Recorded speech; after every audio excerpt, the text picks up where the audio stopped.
बात आपके सामने रखना चाहूँगा कि आपको हकीकत पता चल जाए, समझ आ जाए कि ये वाक़या असल में हुआ क्या था और इसमें कसूरवार कौन था। क्लियर कर देना चाहता हूँ कि गलत काम जो भी हो उसकी भरपूर तौर पर मज़म्मत करनी चाहिए, चाहे वो करने वाला मर्द हो या औरत हो। जिन्होंने भी ये गलत काम किया है उनको ये नहीं करना चाहिए, क्योंकि माँ बहन बेटी सबकी एक जैसी होती है। चाहे एक औरत दुनिया की बेहया तरीन औरत भी हो, फिर भी उसकी इज़्ज़त का ख्याल रखना ये हमारी ज़िम्मेदारी है। तो आपको ये कंटेंट बनाते हुए भी शर्म आनी चाहिए थी। आप इस्लामी जमहूरिया पाकिस्तान में रहते हैं। नहमदुहु व नुसल्ली अला रसूलिहिल करीम, अम्मा बाद। मुअज़्ज़ज़ सामीन, मैं हूँ हाफिज़ मोहम्मद तनवीर और आज मैं हाज़िर हुआ हूँ आपकी खिदमत में एक बहुत ही अहम मौजू पर बात करने के लिए। जी हाँ, गुज़श्ता चंद दिनों से आपने देखा होगा सोशल मीडिया, इलेक्ट्रॉनिक मीडिया और प्रिंट मीडिया पर एक ही बात बहुत ज़्यादा चल रही है और वो है जी लाहौर का जो 14 अगस्त वाला वाक़या है, उस पर बात हो रही है बहुत ज़्यादा। तो मैंने अभी तक इस हवाले से कोई वीडियो नहीं बनाई, कोई बात इस पर अभी तक नहीं की, लेकिन मुझसे बहुत से दोस्तों की फरमाइश हो रही थी कि आप इस हवाले से वीडियो बनाएं। कई दोस्तों ने इस हवाले से सवालात भी किए, तो आज मुझे थोड़ा सा वक्त मिला तो मैंने कहा चले इस हवाले से मैं भी अपनी राय आपके सामने रख देता हूँ। तो बात यह है कि मैं इस मौजू पर बात करने से पहले एक बात ये कहूँगा कि मैं जो बातें आपके सामने करूँगा, ये बातें ज़्यादातर मैं हवाला दूंगा दूसरे लोगों का कि फ़लाँ ने ये बात कही है, फ़लाँ ने ये बात कही है। हो सकता है मैं नाम भी न लूँ कई दोस्तों का, लेकिन मैं ये बात आपके सामने रखना चाहूँगा कि आपको हकीकत पता चल जाए, समझ आ जाए कि ये वाक़या असल में हुआ क्या था और इसमें कसूरवार कौन था। आपको अगर याद हो तो इससे कबल एक वाक़या हुआ था मोटरवे का, जहाँ पर एक औरत के साथ चंद दरिंदों ने जो है ज़्यादती की थी। तो उस मौके पर भी मेरी एक वीडियो आई थी जिसमें मैंने बताया था कि लाहौर मोटरवे वाक़े का ज़िम्मेदार कौन, औरत या दरिंदे या कानून। ठीक है जी, तो वो वीडियो भी जो है मौजू के हवाले से बहुत अहम थी।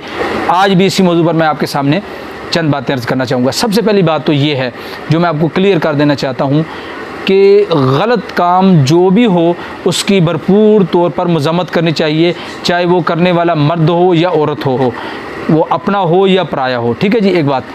और जहाँ तक बात है जी इस औरत के साथ जो ज़्यादती हुई या जो वाक़या ये जो सामने आ रहा है, तो इसकी तो भरपूर तौर पर मज़म्मत है और ऐसा वाक़या नहीं होना चाहिए। और इस बात की मैं भी मज़म्मत करता हूँ भरपूर तौर पर कि ये काम जो हुआ ये ठीक नहीं हुआ। ठीक है जी, एक बात तो पहले आपने ये समझ ली। और अगर किसी ने जो है ज़्यादती की है, जिसने भी, उसको जो सज़ा मिल रही है, अगर वाकई वो मुजरिम है तो सज़ा मिले। लेकिन इस वाक़े का ज़िम्मेदार कौन है, जो सबसे बड़ा सवाल है वो ये है कि इस वाक़े का ज़िम्मेदार कौन है, ये वाक़या क्यों हुआ और ऐसे वाक़े कैसे रोके जा सकते हैं। ये वो बुनियादी बातें हैं जिनको समझना बहुत ज़रूरी है। तो सबसे पहले हम बात करते हैं जी कि ऐसे वाक़यात होते क्यों हैं। तो उनमें सबसे पहली गलती तो उन आदमियों की होती है जिनके साथ ये वाक़या होता है, जैसे कि ये जो मोहतरमा है जिनके साथ ये वाक़या हुआ। अब इसमें आप सबसे पहले ये देखें, मैं एक मज़हबी वीडियोस बनाने वाला आदमी हूँ या जो है मालूमाती वीडियोस बना देता हूँ मदारिस के हवाले से।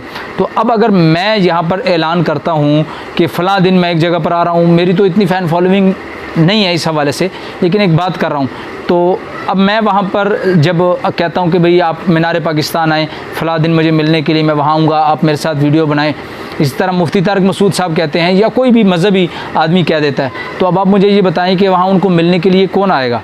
वहाँ उनको मिलने के लिए लाजमी तौर पर ऐसे लोग आएंगे जो उलमा से मोहब्बत रखने वाले हैं, ऐसे लोग आएंगे जो दीन से मोहब्बत रखने वाले हैं, ऐसे लोग आएंगे जो कि उलमा के बयानात सुनने वाले हैं, न कि वो लोग आएंगे जो कि बेहयाई आम करने वाले हैं, न कि वो लोग आएंगे जो कि जो है फहाशी और उरियानी और गलत कामों में मुब्तला हैं। ठीक है जी, तो ये बात तो आपको समझ आ गई कि ये मोहतरमा ने जो वीडियो बनाई, कहा, अब तो उस बात से भी उन्होंने इनकार कर दिया कि जी मैंने ये नहीं कहा। बहरहाल ये बात मैं नहीं कर रहा, ये बहुत से सोशल मीडिया एक्टिविस्ट ने कही है, तो लाजमी तौर पर ये बात है कि इसने ऐसा काम किया है। ठीक है जी, अब आपने कहा लोगों को बुलाया, तो आपने जब बुलाया है, आपकी वीडियोस कैसी हैं, आपका कंटेंट कैसा है, मैं उस पर कोई बात नहीं करना चाहता, वो सारी दुनिया जानती है आपकी और रैम्बो की जो वीडियोस हैं।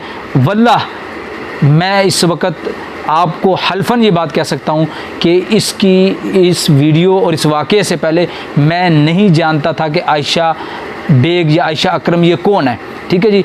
ये जब वाक़या हुआ उसके बाद जब लोगों ने बात की तो मैंने कहा यार मैं तो नहीं इसको जानता। तो फिर मैंने जो है जब देखा तो पता चला कि भाई ये तो क्या अजीब काम करने वाले लोग हैं जी, अल्लाह पाक हम सब की हिफाजत फरमाए।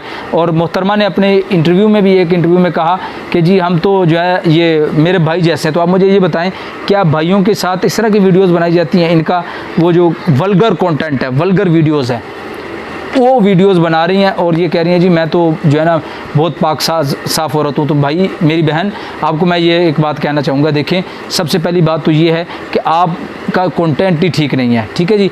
इस पर मैंने बात कभी नहीं की, मैं इसलिए बात कर रहा हूँ कि आपके साथ ये जो वाक़या हुआ इसका ज़िम्मेदार आपका एक कंटेंट भी है, आप ख़ुद भी हैं। दूसरे नंबर पर दूसरी बात मैं जो करना चाहूँगा वो ये है कि आपकी बहुत सी टिकटॉकर्स ने इस पर बात की है, ये बात की है कि आप के साथ होने वाला जो वाक़या है, सबसे पहली बात उसके ज़िम्मेदार सबसे पहले आपके वो लोग हैं जो आपके साथ थे, जिनको आप कह रही हैं रैम्बो था या और लड़के थे, यही ज़िम्मेदार हैं। क्यों? क्या ये मर्द नहीं थे? अगर कोई आदमी गलत काम कर रहा है, आपके साथ ज़्यादती कर रहा है, तो ये उसको रोक नहीं सकते थे? बकौल आपके कि 8-10 आदमी थे, तो वो 8-10 आदमी क्या कर रहे थे? वो नहीं रोक सकते थे? या दाल में कुछ काला है कि यही लोग चोर बने हुए थे, यही लोग जो है वो मौके की तलाश में थे? इस पर भी सोचना चाहिए, ठीक है जी।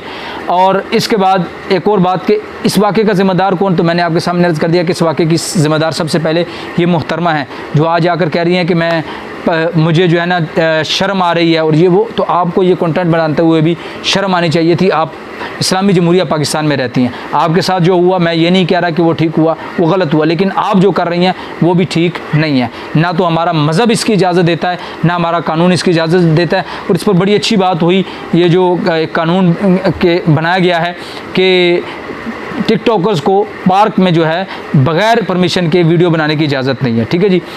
इसके साथ एक और बात मैं ये कहूँगा कि बहुत सी टिकटॉकर्स ने आकर ये बातें कही हैं, बहुत सी टिकटॉकर्स ने आकर कहा है कि ये जो काम कर रही हैं, आपने कौन सा कोई पाकिस्तान का नाम रोशन किया कि आप आकर कह रही हैं मैं पाकिस्तान की बेटी, मैंने ये किया। तो भाई मैं तो आपके सामने ये बात अर्ज़ कर रहा हूँ कि मैंने इस्लामिक पॉइंट ऑफ व्यू से आपके सामने बात की है कि आपका ये काम ठीक नहीं था, एक ज़िम्मेदार आप हैं। इसके साथ साथ अगर आप कहते हैं कि और ज़िम्मेदार कौन है, तो दूसरा ज़िम्मेदार इन मोहतरमा के साथ इनके जो साथ वाले लोग थे वो हैं। और तीसरे नंबर पर बात आ जाती है कि कुछ ज़िम्मेदारी हमारी जो है सिक्योरिटी वाले जो हैं, जैसे वहाँ पार्क के सिक्योरिटी वाले थे, उनकी भी है कि वो भी थोड़ा सा ऐसी चीज़ों का ख्याल रखें। सबसे बड़ी बात ये है कि ये कानून बना देना चाहिए कि जो आदमी भी फहाशी और यानी वाली वीडियोस बनाता है, फहाशी और यानी आम करता है, तो उन पर पाबंदी लगनी चाहिए। उनके लिए भी कोई लिमिटेशन होनी चाहिए। जैसे हम मज़हबी लोग हैं, हम बोलते हैं हमें जुमे के लिए भी थोड़ा सा देखकर बात करनी पड़ती है, इसी तरह हमारे लिए और बहुत सी चीज़ों में लिमिटेशन है, तो इनके लिए भी लिमिटेशन होनी चाहिए। हालांकि हम तो हक सच बात कर रहे हैं, लेकिन हक सच बात के लिए भी एक अंदाज़ अपनाना पड़ता है। और ये तो बेगैरती बेहयाई वाली वीडियोज़ बना रहे हैं, इनके लिए कोई बात नहीं। और एक भाई बड़े जो है ना जी, जिन्होंने बड़ा भाई बनने की भी कोशिश की और शुरू में कहा जी मैं तो इनका भाई हूँ और मुझे जो है अफसोस है कि मैं पाकिस्तानी हूँ। तो भाई मैं पाकिस्तानी हूँ अल्हम्दुलिल्लाह सुम्मा अल्हम्दुलिल्लाह, और मैं फ़ख्र से कहता हूँ मुझे बड़ा फ़ख्र है कि मैं पाकिस्तानी हूँ। आपको अफसोस होगा तो आपको हो, लेकिन मुझे अफसोस नहीं है, इसलिए कि 2-4 बंदे अगर गलत हों उनकी वजह से मैं अपने पूरे मुल्क को या अपने मुल्क की पूरी आवाम को गलत नहीं कह सकता, इसलिए कि मेरे मुल्क की आवाम मैं जानता हूँ कैसी है। मैंने बाहर मुल्कों को भी देखा है, मैं थाईलैंड गया हूँ, मैं श्रीलंका गया हूँ। खुदा की कसम जितना टूरिस्ट से, जितना बाहर वाले लोगों से हम मोहब्बत करने वाले हैं, हमारी कौम मोहब्बत करने वाली है, इतनी कोई भी नहीं है। ये मैंने आपके सामने अल्लाह की कसम उठाकर कह दिया। आप बाहर जाएं, टूरिस्ट की कोई इज़्ज़त नहीं, टूरिस्ट को कोई इतना नहीं पूछता। हमारे यहाँ तो टूरिस्ट आते हैं, उनसे लोग पैसे नहीं लेते, किराए वाला रिक्शे वाले किराया नहीं लेते, इसी तरह जो है फ्री खाना खिलाते हैं और वो खुश होकर जाते हैं। और आप लोग क्या इमेज पेश कर रहे हैं, आप एक कितना बड़ा नाम है। और आपकी सबसे बड़ी गलती ये है कि आपका ये काम नहीं बनता था कि बग़ैर तहकीक के आपने जो है एक दूसरे आदमी को बुलाया साथ, जो कि आजकल सोशल मीडिया पर बड़ा चल रहे हैं। आजकल 2 चैनल चल रहे हैं सोशल मीडिया के, उनमें से एक वो भी है जिन्होंने अभी एक गाड़ी भी ली है, उसकी भी आपने वीडियो देखी, कैसी वो शोखी वाली वीडियो सी, अजीब व गरीब। अल्लाह रब्बुल इज़्ज़त हिदायत है, कैसे अजीब काम करते हैं ये लोग। मेरी मुराद आप समझ गए होंगे कि मैं जिनकी बात करना चाह रहा हूँ। तो अब उस आदमी को आपने बुलाया और उनके 5 मिलियन व्यू आ गए और जी उन्होंने आकर कह दिया जी इनके साथ ज़्यादती हुई। अब बाद में काम ऐसा हुआ कि अब आपको भी पछताना पड़ा और आपने कहा कि मैं ऐसे मुआशरे पर लानत भेजता हूँ। तो भाई आप कैसी बातें कर रहे हैं? ठीक है, आपने खिदमत की होंगी, आपकी खिदमत को हम सलाम पेश करते हैं, आपने मुल्क की बहुत बड़े जो है माफियाज़ को पकड़ा, लेकिन आप यहाँ पर आकर क्या कर रहे हैं? आपको ये बात कहते हुए थोड़ा सा ख्याल करना चाहिए था। अब आपकी वजह से, आपकी इन बातों की वजह से आपके खिलाफ ट्विटर पर क्या ट्रेंड चला कि जी इकरारुल हसन को गिरफ्तार किया जाए। ये क्यों चला? इस वजह से चला कि आपने बातें ऐसी की। तो अब इसका आसान हाल ये, जैसे आपको बात करते हुए कोई मसला नहीं था, तो भाई मैंने तो आपके सामने अर्ज़ कर दिया कि आपके अच्छे कामों को हम सलाम करते हैं, तो आपका ये काम बनता है कि आप सोशल मीडिया पर आकर माफ़ी मांग लें, कह दें जी भाई मुझसे गलती हुई। मैंने सिर्फ उन लोगों को मैं ये कहना चाहता हूँ जिन्होंने ये गलत काम किया। जो लोग ठीक हैं वो हमारी पूरी कौम है, तो मैं उनसे माज़रत करता हूँ कि भाई मैंने आपको तकलीफ़ पहुंचाई, आपको अजियत पहुंचाई। मेरी मुराद आप हजरात नहीं थे, आप लोग नहीं थे। बस इतनी सी बात है। इतनी सी बात कर दें तो आपको क्या होगा? तो इसलिए मैंने आपके सामने पॉइंट ऑफ व्यू रख दिया कि इसमें जो मेन ज़िम्मेदार हैं ये मोहतरमा है सबसे पहले, और उसके बाद जो है उनके साथ वाले हैं। बाकी जिन्होंने भी ये गलत काम किया है उनको ये नहीं करना चाहिए, क्योंकि माँ बहन बेटी सबकी एक जैसी होती है। चाहे एक औरत दुनिया की बेहया तरीन औरत भी हो, फिर भी उसकी इज़्ज़त का ख्याल रखना ये हमारी ज़िम्मेदारी है। अल्लाह रब्बुल इज़्ज़त से दुआ है अल्लाह पाक हमें सही माने में नबी सल्लल्लाहु अलैहि वसल्लम की मुबारक सुन्नतों के मुताबिक ज़िंदगी गुजारने की तौफीक अता फरमाए। अगर आपको ये पैगाम अच्छा लगा हो तो इस वीडियो को आगे शेयर कर दीजिएगा और बराए करम हमारे चैनल को ज़रूर सब्सक्राइब कीजिएगा।